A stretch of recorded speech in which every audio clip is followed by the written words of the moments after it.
The word jihad is mentioned in the Quran about 41 times. The words mercy, peace, and compassion are mentioned about 355 times. Yes, come in. Come on in, Riaz. Sit down, please. Contrary to popular belief in most Western cultures, Islam is a religion that preaches peace and tolerance. Yes, Patricia.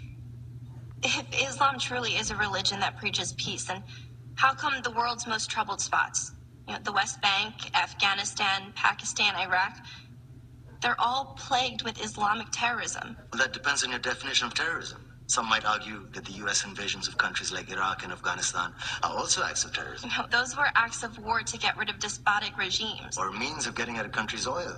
Conspiracy theories. Well, may I? Yes, please. Go ahead, Riaz. Mr. Khan is right. I mean, if we're talking about terrorists, the world's biggest terrorists are the white superpowers. Come on now. No, really, stop and think about it. Explain 9/11. Okay. Do you know how many people died in the Twin Towers strike? Around 3,000. And do you have any idea how many people died in the bombing of Afghanistan? Take a wild guess. More than 15,000 people died. And that's just conservative figures. About 50,000 tons of explosives were dropped on innocent civilians. Men, women, children. Yeah, but that was because of the Taliban. Now that you brought it up, did you know that the Taliban was a creation of the CIA? To fight the Russians. Whatever. They were still harboring terrorists. Yeah, right. Terrorists that were never found. Just like the weapons of mass destruction that were never found in Iraq. Do you want to get into the death toll in Iraq?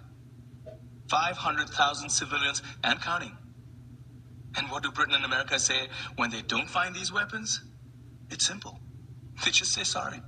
And still refuse to relinquish control of these countries. What are you trying to say? What I'm trying to say is that just because you're American, wear a fancy suit, and call yourself the president, doesn't make you any less of a terrorist.